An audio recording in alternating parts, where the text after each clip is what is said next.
Okay, so limiting reactant. So let's talk about hot dogs. I don't know if you've ever made hot dogs or like purchased the ingredients for hot dogs. I don't imagine you have, but there's actually this interesting phenomenon.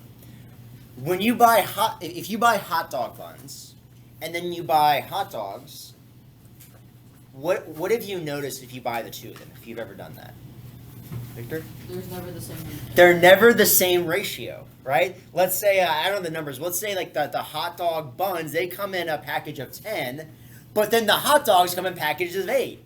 So you're like, oh man, well, I'm going to have 2 buns with no hot dogs, so I guess I got to buy another package of hot dogs. But then you're like, I got 16 hot dogs, and then now I got to buy more buns, I got 20, and you keep doing this, and you're never going to have the perfect ratio. That is what limiting reactants essentially are.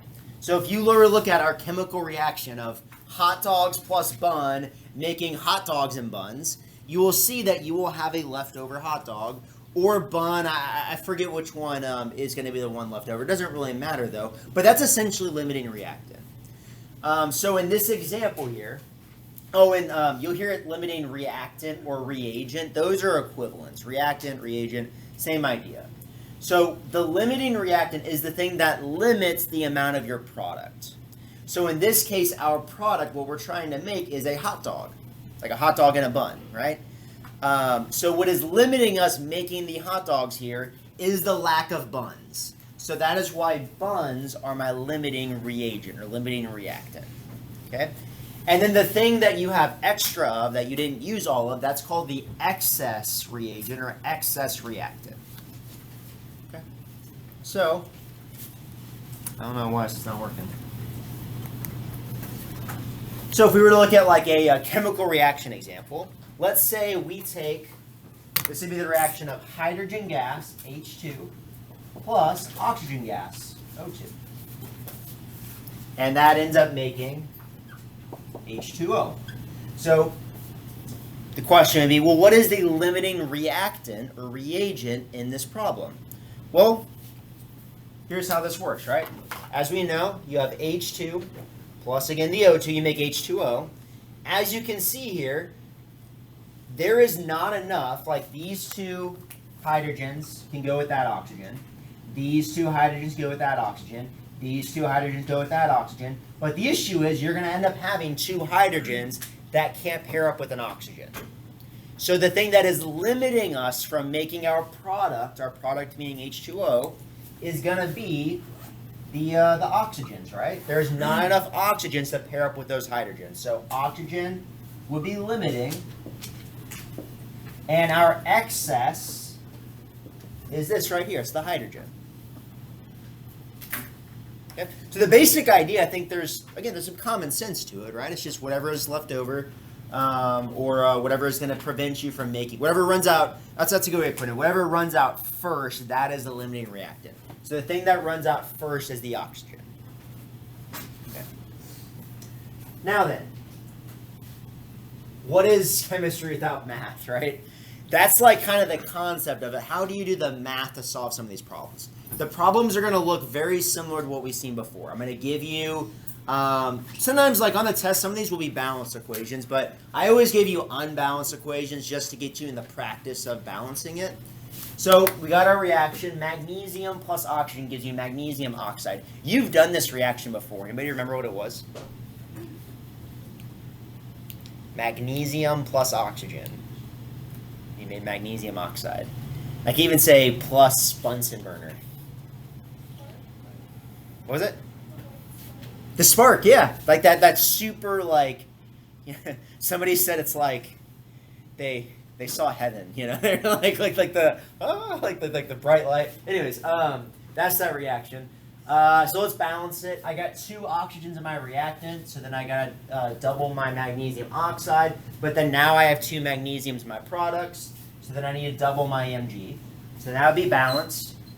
And this is the hardest thing I've found with students for these problems, because previously I've said, hey, whatever they give you, the number and unit they give you, start with that. But what's the issue with that strategy based on these problems? There's 2 numbers, right? in 2 units. You're like, well, what do I do with that? Well, you're essentially going to do 2 setups here. You're going to do one setup where you start with 12 grams of magnesium. So that's what they're trying to show you here. So using magnesium as the given, starting with 12 grams of magnesium, that's what you start with for one of the setups. So grams of magnesium go diagonal, so they cancel. Then you're going to do another setup where you're going to start with the 24 grams of oxygen. Okay? And similar idea, right? Grams of oxygen is there. Grams of oxygen goes diagonal. And then, you know, what are we trying to find? Well, for both of them, you're trying to find grams of magnesium oxide. Grams of magnesium oxide. And again, think back to the hot dog example. Like, you're trying to figure out between the hot dogs and the hot dog bun, what is going to limit the amount of hot dogs in buns? That's what you're doing here, but you're trying to figure out which of these reactants, magnesium or oxygen, is gonna limit you from making the magnesium oxide. So to figure that out, you want to find out, well, hypothetically, how much, if I have 12 grams of magnesium, I'm a scientist with 12 grams of magnesium, how much magnesium oxide could I make, assuming I have unlimited oxygen? And then you do the flip. Assuming I start with 24 grams of oxygen and I have unlimited magnesium, how much magnesium oxide can I make? So let's run through this problem. So basically, these two setups right here is the exact same thing that we've been doing the last 2 classes. So let's go through it. If we use our map here, for both of them, we're starting at grams of X. Again, X is the unit you're starting with, and we're getting to grams of Y. Y being the molecule you're trying to get to. So in this case, magnesium oxide. So grams of magnesium there, grams of magnesium there. Our next step is to get to moles of X. To get to moles of X, we are going to divide by the molar mass. So molar mass of magnesium oxide is there. Moles of magnesium is on top. So in 1 mole of magnesium, what would be the molar mass of it? So we're going to look at the periodic table. And 24.4? Yeah, thank you. 24.4. Okay. And then you got to keep going until you get to grams of Y. So we're here. Remember, moles of magnesium is there. Remember, you never bring the number down. You just bring the unit. Okay? So moles of magnesium is there. So then on top is going to be our next step, and our path is moles of Y. We said Y is magnesium oxide. So this is what we use the mole ratio for. So moles of magnesium oxide goes on top. And then with the mole ratio, this is why you had to balance the equation. So now you use the coefficients where you have a 2 for magnesium. So again, that's why you can't carry the number diagonal. And then you have a 2 for magnesium oxide. Okay? So these cancel because they're diagonal. And then moles of magnesium oxide is there. Moles of magnesium oxide goes diagonal. And then we're here, so we got to do one more step. We need to multiply by the molar mass to get to grams of magnesium oxide. So let's do that step. So in 1 mole, how many grams of magnesium oxide are there? Well, magnesium oxide equals, you got 1 magnesium, which we said magnesium is 24.4 grams in 1 mole. You have 1 oxygen. Each oxygen is 16 grams. So you add that up, you will get 40.4 grams in 1 mole of magnesium oxide. Okay? So then our answer would be, not our final answer, but our answer of this portion is 12 divided by 24.4 times 2, these can cancel because 2 divided by 2 is just 1. So 12 divided by 24.4, and then times 40.4. So that's going to be, what, like 20? About 20? What'd you get? 19.8. Okay. 19.8 grams of magnesium oxide. So understand what we're trying to do. What I want to do now is I'm going to do the same thing, but now I'm going to start with 24 grams of oxygen, And I'm going to see, do I make more or less magnesium oxide with the amount of oxygen I have? Okay? Whichever one makes less, whichever reactant makes less, that is the limiting reactant. Okay? So let's do that. So grams of oxygen's here. So we're doing the exact same setup. We're going to go grams to moles. So you have not moles of magnesium, but moles of oxygen now. So in 1 mole of oxygen, how many grams of O2 are there? Well, if you have just one oxygen is 16 grams. So if you have 2 oxygens, it'd be 16 times 2, that'd be 32 grams. Okay? And then moles of oxygen's there, moles of oxygen goes diagonal. That way these units can cancel. And then the next unit goes on top, so moles of Y. And we said Y is magnesium oxide. So this is our mole ratio step. So we get these numbers from the balanced equation. So for oxygen, if there's no number, that's a 1. So notice how there's a 1 here, not because there's a 1 there. There's a 1 here because there's a 1 there in the balanced equation. Okay? And then for magnesium oxide, there's a 2. So you're going to put a 2 there. And then you got one more step. You're going to have to get the molar mass multiplied by the molar mass of magnesium oxide. And the fortunate thing is you already did that. All right, this very last step is just the same step that you had up there. So you get to copy that over. So you will then do 24 times 2 times 40.4 divided by 32. And when we do that, we get something.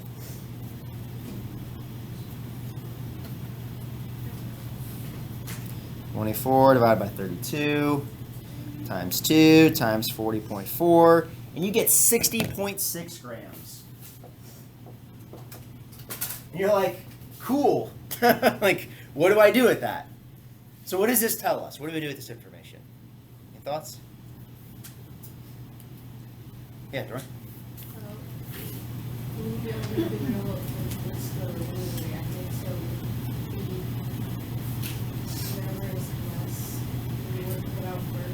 Yeah, so which one would run out first? Yeah, good. The magnesium. You said that. Magnesium's going to run out first, right? Because you can only make 19.8. Cool oxygen can make 60.6, but what does it matter if you can only make 19? Like, because you have to have magnesium to make magnesium oxide. So it doesn't matter if theoretically oxygen could make that much magnesium oxide. So right. So then, so the actual final answer is that magnesium is the limiting reactant. And then the other one, the other reactant, oxygen, is the excess reactant or reagent. Okay? So the problems are really long. You thought the problems couldn't get any longer. They actually get longer, but there's fewer of them on the worksheet. So I think I got one more for you in the notes I want to do. All right, one more? Yeah, let's do one more, and then I'll let you start working. Let me get us all erased here. But yeah, that's really it. There's no like wrinkle to this or catch.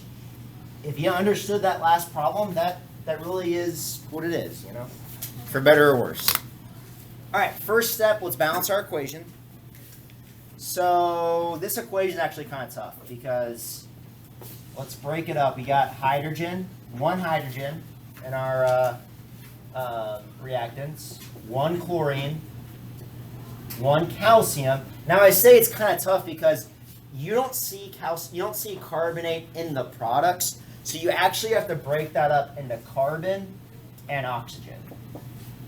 So going to our products now, you got 2 hydrogens, 2 chlorines, 1 calcium, 1 carbon, and 2 oxygens. So maybe we fix these, right? Let's fix our, if I just double this, that'll fix our H's and our Cl's, so that's nice. Calcium's good, carbon is good. But we got to fix the oxygens. So when you get a situation like this, let's find a common factor between 2 and 3. And that's going to be 6. So let's try and get this to 6. Did I count our oxygen wrong? I did. This would be 3.